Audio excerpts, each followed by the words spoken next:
आरामात आरामात बस बस बस बस बस बस गाडीवर येत नाही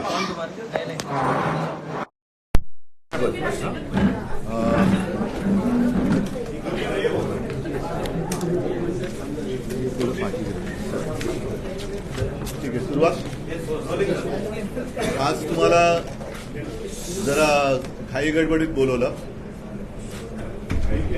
तशी आजची प्रेस कॉन्फरन्स म्हटलं तर 5 मिनिटात संपेल. पण जो मुद्दा मी आपल्या माध्यमातून जनतेसमोर नेऊ इच्छितोय तो जनतेच्या भवितव्याच्या, देशाच्या लोकशाहीच्या भवितव्याचा आहे आणि तो अत्यंत महत्वाचा आहे. म्हणूनच मी आपल्याला आज इकडे येण्यासाठी थोडीशी एक तसदी दिलेली आहे. आपण सगळेजण जाणता, आज आहे 9 तारीख, 9 जानेवारी. उद्या आहे 10 जानेवारी.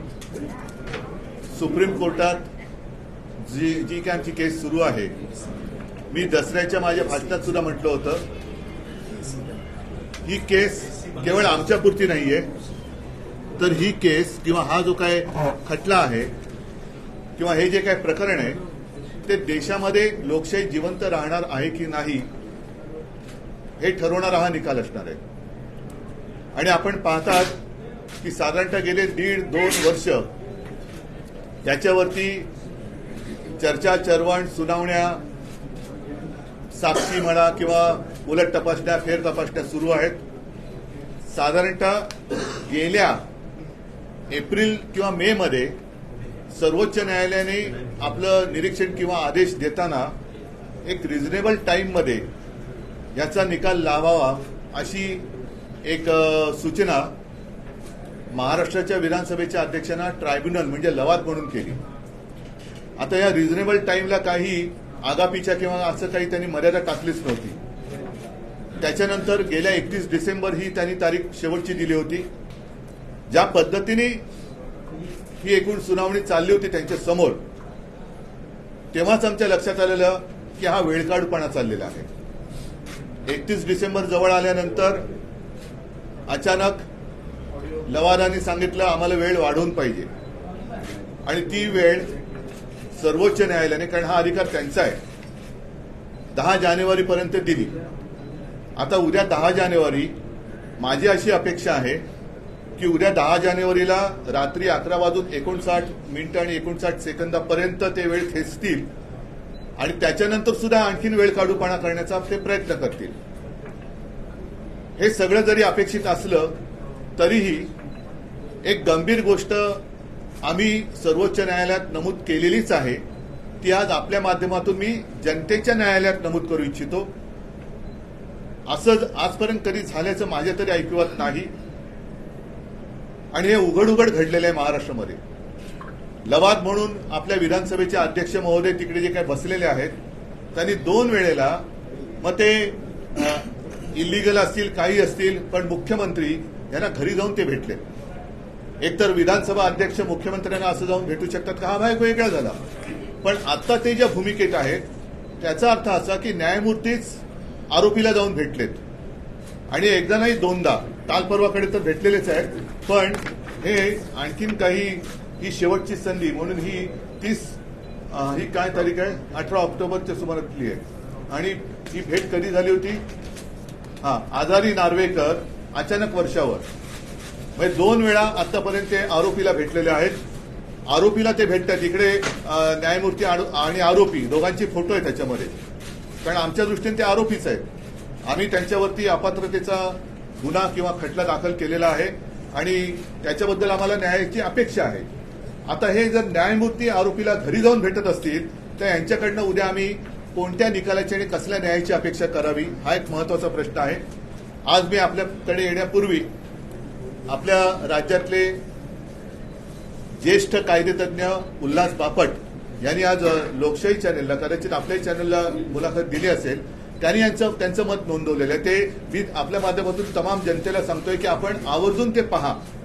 युट्यूबवरती ते आहे, लोकशाही चॅनलवरती उल्हास बापट या ज्येष्ठ कायदेतज्ञांनी, कायद्या अभ्यासकांनी आपलं मत हे मांडलेलं आहे ह्या विषयावरती. आणि त्यांनी म्हटलेलं आहे की ज्या खटल्याचा निकाल खरं म्हणजे 2 महिन्यात लागायला पाहिजे होता त्याला 2 वर्ष लागत आहेत. याच्यामध्ये हा वेळकाढूपणा आहे. वेळकाढपण आहे. आणि त्याच्या पुढे ते असं म्हणत आहेत की कदाचित अध्यक्षांवरती म्हणजे लवादांवरती एकतर दबाव असेल किंवा ते त्या ह्याला म्हणजे तेवढे कार्यक्षम नसतील. याच्यापैकी एक अर्थ काढू शकतो. एवढ्या वेळ खेचत चाललेत. थोडक्यात काय की ज्या पद्धतीने या सगळ्या केसची हाताळणी चालू आहे याच्यामध्ये आता लोकशाहीचा खून होतोय की काय अशी परिस्थिती निर्माण झालेली आहे. आणि म्हणून सर्वोच्च न्यायालयाला आम्ही विनंती तर केलेलीच आहे. त्यांच्या समोर हे यांच्या ज्या काही भेटीगाठी आणि उघड होत आहेत. आरोपीला भेटतात उघड न्यायमूर्ती आरोपीला भेटतात हे उघड भेटत आहेत. तर जो न्यायमूर्ती आरोपीला भेटू शकतो ते उद्या त्यांच्याकडनं काय निकाल लागेल याची कल्पना जनतेला आली असेल. आम्ही शेवटी जनतेच्या न्यायालयात लढणारी लोक आहोत. सर्वोच्च न्यायालयाला सुद्धा आमची हीच विनंती आहे की हे सगळं डोळ्यादेखत घडतंय. आपण सर्वोच्च आहात. एक व्यक्तींची एक ओळख असते. आज सुद्धा न्यायमूर्ती म्हटल्यानंतर रामशास्त्री प्रभुणे यांचं नाव येतं. महाराष्ट्रातनं रामशास्त्री प्रभुणे ते सुद्धा असेच होते, कणखर होते, सत्ताधाऱ्यांपुढे झुकले नव्हते. आणि त्यावेळेला मला असं वाटतं राज्यसभा वगैरे हा प्रकार नसेल म्हणून त्यांनी कोणत्याही दबावाला बळी न पडता न्याय धर्माला जागून तो न्यायनिवाडा केला होता. आमची अपेक्षा आणि आशा सर्वोच्च न्यायालयाकडे तर आहेच आणि त्याच्या बरोबरीने जनतेच्या न्यायालयाला सुद्धा आम्ही ही गोष्ट निदर्शनास आणू इच्छितो. खरं म्हणजे हा निकाल आणि ही केस सर्वोच्च न्यायालयाने काय निर्देश दिले होते अनिल मला वाटतं आपण सांगा. म्हणजे जनतेला कळू द्या की उद्या जर का काही वेडावाकडा अपेक्षित निकाल हा जर का दिला तर याच्यामध्ये खरं काय आणि खोटं काय हे जनतेला सुद्धा ठरवता आलं पाहिजे. म्हणून मी तुम्हाला सांगतो जरा तुम्ही त्याच्याबद्दल नीट विस्ताराने सांगा.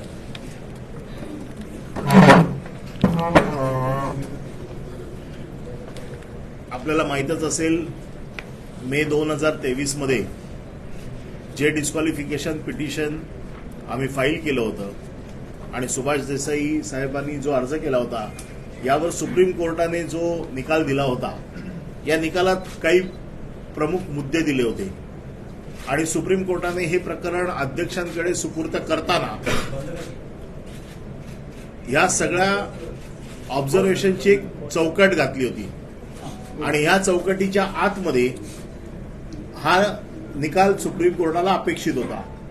आणि हे चौकटी घालताना जे मुद्दे सुप्रीम कोर्टाने त्या पिटिशनला, कारण हे पिटिशन 7 ते 8 महिने चाललं आणि प्रत्येक गोष्टीवर तिकडे सविस्तर चर्चा झाली, तिकडे सविस्तर युक्तिवाद झाला आणि सगळ्या युक्तिवादानंतर सुप्रीम कोर्टाने जे मुद्दे अधोरेखित केले होते केवळ त्याच मुद्द्यावरती लवादानी फक्त विचार करून निर्णय देणं अपेक्षित आहे. आणि म्हणून हे मुद्दे पुन्हा एकदा आपल्या समोर सांगतो. सुप्रीम कोर्टाने जे निकालाचे मुद्दे दिले होते त्याच्यात 119 नंबरला जो मुद्दा होता ज्याच्यामध्ये भरत गोगावलेंची प्रतोत्पत्ती केलेली नियुक्ती ही त्यांनी बेकायदेशीर आहे असं म्हटलं होतं. त्यामध्ये त्यांनी असं म्हटलं होतं, विधानसभा अध्यक्षांनी शिंदे गटाच्या मंजूर केलेल्या ठरावाची दखल घेतली परंतु राजकीय पक्षांनी अधिकृत केलेला नक्की प्रतोद कोण हे तपासण्याचा एकदाही प्रयत्न केला नाही. अशा परिस्थितीत अध्यक्षांनी राजकीय पक्षाच्या नियमांच्या आधारे स्वतंत्र चौकशी करून शिवसेना पक्षाने अधिकृत केलेल्या प्रतोदाची ओळख करून घ्यायला हवी होती. यामुळे अध्यक्षांनी 3 जुलै 2022 रोजी नियुक्त केलेल्या श्री भरत गोगावले यांची प्रतोदपदी केलेली नियुक्ती ही बेकायदेशीर आहे. आपल्याला माहिती आहे की सुप्रीम कोर्टाने सांगितलं होतं की प्रतोद कोण हे ठरवणं गरजेचं आहे, पण त्याच्याबरोबरच त्यांनी हे पण म्हटलं होतं की हे बेकायदेशीर आहे. आता फक्त लवादाला हे तपासायचं होतं की हे कायदेशीर म्हणजे बेकायदेशीर आहे हे कशाच्या आधारावरती आहे. कारण ज्या वेळेला फूट घडली त्यावेळेला पक्ष कुठला होता, त्यावेळेला त्यांचा प्रतोद कोण होता हे तपासायचं होतं. आणि त्यामुळे एकदा जर प्रतोदाची नेमणूक सुप्रीम कोर्टाने बेकायदेशीर ठरवलेली आहे, आता आम्हाला उद्याच्या निकालात बघायचं आहे की त्याच प्रतोदाला हे लवाद सुप्रीम कोर्टाचे आदेश डावलून त्याला कायदेशीर करणार आहेत का. नंबर 1. दुसरा नंबर आहे 222 ज्याच्यामध्ये अजय चौधरी यांची गटनेता म्हणून जी शिवसेना पक्षाने नेमणूक केली होती ती त्यांनी वैध ठरवलेली आहे. म्हणजे पक्षाचा गटनेता हा देखील त्यांनी वैध ठरवलेला आहे. म्हणजे गटनेता आणि व्हीप ह्या दोघांनाही सुप्रीम कोर्टाने मान्यता दिली आहे. त्याचबरोबर त्यांनी असं पण म्हटलेलं आहे की उपाध्यक्षांच्या समोर 2 गट पडल्याचे कोणतेही पुरावे नसल्यामुळे ठरावावर कुठलीही शंका घेतली नाही.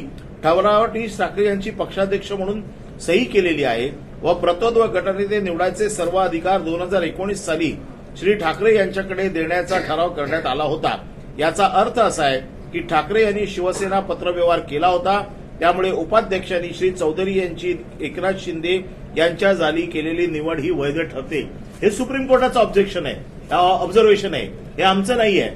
आणि जेव्हा सुप्रीम कोर्ट एखादं म्हणतं, एखादी गोष्ट अधोरेखित करून पाठवतं, त्यावेळेला लवादाला सुप्रीम कोर्टाच्या आदेशावरती किंवा ऑब्झर्वेशनवरती त्याच्या वेगळा निर्णय देता येतो की नाही हे उद्याच्या निर्णयात आम्हाला बघायचंय की काय होणार आहे.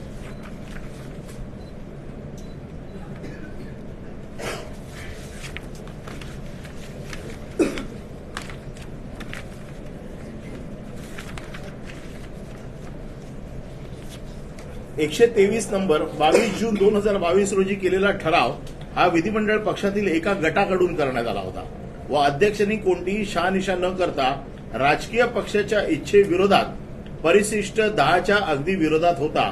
त्यामुळे अध्यक्षांनी शिंदे यांची केलेली निवड ही अवैध ठरते. हे सुप्रीम कोर्टाचं ऑब्झर्वेशन आहे, हे सुप्रीम कोर्टाने म्हटलेलं आहे. आणि सुप्रीम कोर्टाने हे म्हणताना पूर्ण युक्तिवाद ऐकलाय दोन्ही पक्षांचा, आमचा देखील विरोधी पक्षाचा देखील. आणि शेड्यूल 10 मध्ये हे बसत नाही हे सुप्रीम कोर्टाने अतिशय स्पष्टपणे सांगितलेलं आहे. त्याचबरोबर पक्ष निवडणूक आयोगाने पक्ष कुठला ठरवायचा याच्या बाबतीत देखील स्पष्ट सूचना दिल्या होत्या. त्यामध्ये त्यांनी असं म्हटलं होतं की आयोगाने संघटनेतील बहुमत, घटना व इतर चाचण्यांचा देखील आधार घ्यायला हवा आहे. म्हणजे याचा अर्थ सुप्रीम कोर्टाने निवडणूक आयोगाला देखील सांगितलेलं आहे की पक्ष कोणाचा हे ठरवताना या ज्या काही त्याचे जे काही मेजर्स आहेत ते सगळे तपासून घेतले पाहिजेत. हे न करता ह्या सगळ्या गोष्टी घडलेल्या आहेत. उद्याच्या निकालामध्ये आम्हाला अपेक्षित आहे किंवा सुप्रीम कोर्टाच्या बाबतीतला जो निर्णय जनतेसमोर आलेला आहे, सगळ्या जनतेला अपेक्षित आहे की त्याप्रमाणे सुप्रीम कोर्टाने दिलेल्या गाईडलाईनच्या प्रमाणे हा निर्णय व्हावा. आणि म्हणून शेड्यूल 10 ज्याच्या आधारावरती 21A 21B याच्या खाली ज्या पिटिशन्स होत्या, या दोन्ही पिटिशन्समध्ये 10व्या अनुसूचीचं उल्लंघन झालेलं आहे.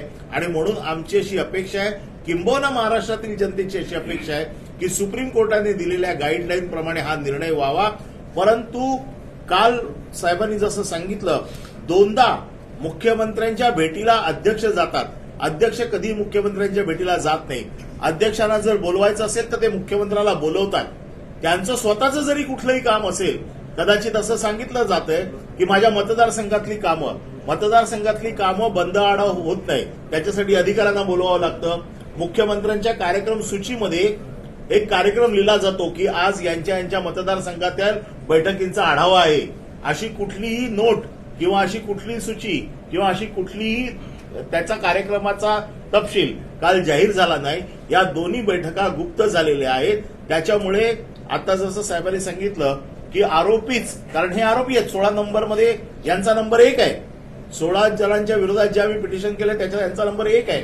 त्याच्यामुळे त्याच्यातलेच आरोपी ज्या वेळेला भेटायला जातात तर त्यावेळेला या सगळ्या गोष्टींवरती प्रश्नचिन्ह उभं राहते. साहेबांनी जसं सांगितलं की महाराष्ट्राच्या जनतेला, हे तर मी पूर्णपणे सविस्तर सगळे मुद्दे सांगितले नाहीत, परंतु जे मुद्दे उद्याच्या निकालात अपेक्षित आहेत, जे सुप्रीम कोर्टाच्या गाईडलाईन प्रमाणे, तेवढ्या मुद्द्यांचा फक्त आम्ही उहापोह केलेला आहे. आणि आमची अशी अपेक्षा आहे की सुप्रीम कोर्टाच्या गाईडलाईन प्रमाणे उद्याचा निर्णय होईल. या दोघांची भेटी संदर्भात आक्षेप घेत आपण सुप्रीम कोर्टात देखील एक ऍफिडेव्हिट दाखल केलं. आम्ही काल सुप्रीम कोर्टात एक ऍफिडेव्हिट दाखल केलेला आहे, कारण सुप्रीम कोर्टाच्या निदर्शनास आणणं हे गरजेचं होतं. आणि म्हणून काल आम्ही ऍफिडेव्हिट फाईल केलंय की अशा प्रकारे न्यायाधीश ज्या वेळेला, कारण ते न्यायाधीशाच्या भूमिकेत आहेत, न्यायाधीश आरोपीला भेटायला जाणं, न्यायाधीश आणि आरोपीची मिलीभगत आहे का अशा प्रकारची मिलीभगत असेल तर हा कोणाचा वैयक्तिक खटला नाहीये. हा देशात पुढे लोकशाही जिवंत राहणार आहे की नाही, का हे दोघंही मिळून लोकशाहीचा खून करणार आहेत, ते उद्याच्या निर्णयावरनं जाहीर होईल. राहुल गांधी का 2 बार, एक मिनिट, सॉरी मैंने बीच में टोका. अनिल जी आपको जो आगे म्हणून हा जो विषय होता हा फार गंभीर होता. म्हणून काल आम्ही याच्या बाबतीमध्ये ताबडतोब सुप्रीम कोर्टाच्या निदर्शनाला हे आणून दिलेलं आहे. आता या बाबतीत सुप्रीम कोर्ट आपला निर्णय घेईल की सुप्रीम कोर्टाला देखील याची गंभीर दखल घ्यावी लागेल की अशा प्रकारे आरोपी आणखी न्यायाधीश हे जर भेटत असतील, आजपर्यंत असं कधी झालेलं नाहीये आणि याच्यावरती सुप्रीम कोर्टाकडनं आमच्या अपेक्षा आहेत की सुप्रीम कोर्ट हे प्रकरण फार गंभीरपणे घेईल. दो बार राहुल नार्वेकर मुख्यमंत्री से मिले हैं, आपको लग रहा है आप जो फैसला संभव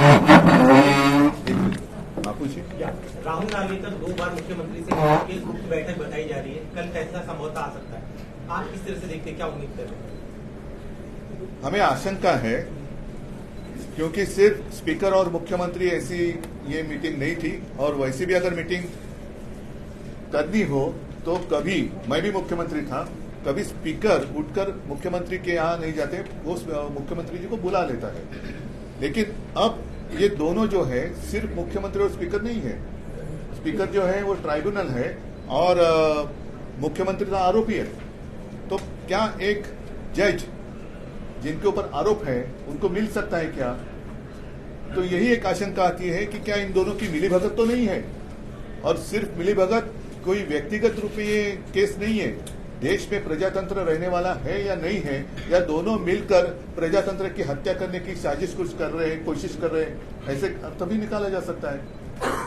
और इसलिए जैसे मैंने कहा कि आज और कल ही हमने सुप्रीम कोर्ट के सामने एक एफिडेविट दिया है, और जिसमें दो बार वो मिले, एक बार नहीं 2 बार मिले हैं. वो उसमें हमने लिखा है कि आप भी उसमें देखो, और मैं आपके माध्यम से जो जनता की अदालत है, क्योंकि जनता सर्वश्रेष्ठ होती है और उसीलिए हम लड़ रहे हैं. जनता का अधिकार अगर कोई छीनता है तो हम तो वो बर्दाश्त नहीं करेंगे, और जनता की अदालत में हम आपके माध्यम से जाना चाहते हैं कि ये देखो क्या हो रहा है, और इसका नतीजा, जैसे एक पिछले 2 साल से एक केस चलती आई है, कोई आवश्यकता नहीं थी. ये तो सीधी केस है, और कुछ जो घटना तज्ञ है वो बार बार अपनी राय इस बारे में रख रहे हैं. और आज भी जो एक हमारे महाराष्ट्र के ज्येष्ठ कायदे तज्ञ है उल्लास बापट, उनकी एक रिएक्शन मैंने देखी लोकशाही चैनल पर, शायद आपके चैनल पर भी वो आई होगी. तो मैं पूरी जनता को एक रिक्वेस्ट करता हूँ, आप वो देखिए उनकी राय क्या है. और इतना समय इसमें बर्बाद हो गया है. ये तो इलीगल गवर्नमेंट है, जो सुप्रीम कोर्ट ने भी कहा है. तो इलीगल गवर्नमेंट के हाथों में 2 साल तक महाराष्ट्र का भवितव्य रखना, ये बहुत ही खतरनाक बात है. और कल क्या होगा या कल क्या हो सकता है, तो ये 2 बार जो मिले हैं, ये मिलीभगत भी हो सकती है. प्रजातंत्र की हत्या करने की साजिश शायद हो गई होगी. एक बार उद्धव की तरफ से कहा गया है कि बहुमत उनके पास है, फैसला नहीं, वो ठीक है, वो तो अदालत में हुआ है. अदालत ने अपना जो भी एक ऑब्जर्वेशन है वो पूरा उसमें लिख कर ट्राइब्यूनल के पास भेज दिया है. और जैसे अनिल जी ने अभी बताया, चाहे तो वो हिंदी में दोहरा सकते हैं, तो उस फ्रेमवर्क में ट्राइब्यूनल ने काम करना चाहिए था. लेकिन जिस ढंग से उन्होंने एक समय की बर्बादी, और शायद कल और एक ऐसा कुछ कर सकते कि और समय निकले, तब तक ये चुनाव हो जाएगा. हमें कोई आपत्ति नहीं, हम तो जनता के सामने हैं, जनता के बीच में हैं, और जनता तो जो न्याय देगी वो तो देख रही है. लेकिन क्या हम खुलेआम हमारे नजर के सामने प्रजातंत्र की हत्या होने जा रही है, उसको स्वीकार कर सकते हैं क्या? उद्धव जी आमदार अपात्रता प्रकरणी निकाल यायला अवघे 24 तास उरले असताना तुमच्या पक्षाचे आमदार रवींद्र वायकर यांच्या घरी नाही, त्याच्यावरती एक मिनिट, त्याच्यावरती मी राजन विचारे यांच्या घरी धाड आहे. तुम्ही काही संबंध पाहता का? मी याच्यावरती जास्त बोलणार नाही, पण एकच आहे की राम मंदिराचं निर्माण होतंय. शेवटी जुलमी अत्याचार करणाऱ्यांचा अंत हा केलाच पाहिजे, ही शिकवण देणाऱ्या रामाचं मंदिर उभं राहते. त्याच्यामुळे या जुलमी अत्याचारी राजवटीचा शेवट जनता करेलच. त्याच्याबद्दल मी नंतर बोलेन, आणि म्हणून तर आपण त्याला प्रभू श्रीराम किंवा भगवान कृष्ण मानतो. तर त्याच्यावरती मी नंतर बोलेन, आता त्याच्यात मी जात नाही. पण या जुलूमशहांचा निपात जनता करेल. उद्धवसाठी 3 शक्यता आहेत. एक आपले आमदार अपात्र होतील, एक एकनाथ शिंदेचे अपात्र होतील, जे न्याय असेल, किंवा न्यायाने जे व्हायचं असेल ते उद्या आमची काही हरकत नाही. तिसरी शक्यता अशी आहे की अध्यक्ष हा सर्व निकाल सर्वोच्च न्यायालयाकडे पाठवू शकतात, कारण जर आपले आमदार अपात्र केले तर आपल्याला सहानुभूती मिळू शकते, अशी देखील एक चर्चा आहे. नाही, मी सहानुभूतीवरती राजकारण करणार नाहीये, मी न्यायावरती राजकारण करणार आहे. न्यायावरती आहे, कारण ही लढाई माझी लढाई नाहीये, जनतेची लढाई आहे, जनतेच्या भवितव्याची आहे. आणि लोकशाहीचा खून हे दोघं मिळून करतायत का, हे उद्या आपल्याला कळेल. हे उद्या आपल्याला कळेल. आणि कदाचित हीच शक्यता आहे की आणखीन वेळ काढूपणा, कारण त्यांना खेचायचं त्यांनी खेचलं. उद्या 4 वाजता ते निकालाचं वाचन करायला सुरुवात करतील आणि मला असं वाटतं की रात्री 11:59 आणि 59 सेकंदाच्या वेळेला ते कदाचित ते वाचतील. जसं त्यांना वरनं आलं असेल नसेल मला माहिती नाही, तसं ते वाचतील आणि पुन्हा एकदा सुप्रीम कोर्टात जाऊन आणखीन वेळ काढावा अशीच त्यांची अपेक्षा आहे. कारण कायद्याच्या आधारे ते लढूच शकत नाहीत. घटनेचा आधार घेतला तर ते लढू शकत नाही, पण घटना मोडीत काढण्यासाठी म्हणून आणखीन काही ते करतायत का हे उद्या पाहावं लागेल. आणि म्हणून मी वारंवार सांगतोय की सर्वोच्च न्यायालयात आम्ही काल एक ॲफिडेव्हिटद्वारा हे नमूद केलेलं आहे. आज आपल्या माध्यमातून मी जनतेच्या न्यायालयात सुद्धा हे नमूद करू इच्छितोय. प्लॅन बी काही आपण केलाय का? जर आपल्या आमदारांना अपात्र केलं तर काही प्लॅन बी? प्लॅन बी वगैरे नाही. पहिलं प्लॅन बी सी डीचा अर्थ जाऊ द्या, पण पहिला लोकशाहीचा खून होतोय का आणि तो आपल्या डोळ्यात देखत दिवसाढवळ्या जर का होणार असेल तर मग रामाची जी शिकवण आहे तुम्ही आता म्हणालात की अत्याचाराचा आणि जुलूमशाहीचा अंत आपल्याला करावा लागेल आणि त्यासाठी निवडणुका येतात. ठीक आहे, चलो धन्यवाद सगळ्यांना. आभारी आहे. जय महाराष्ट्र. आमंत्रण मिला है राम मंदिर का.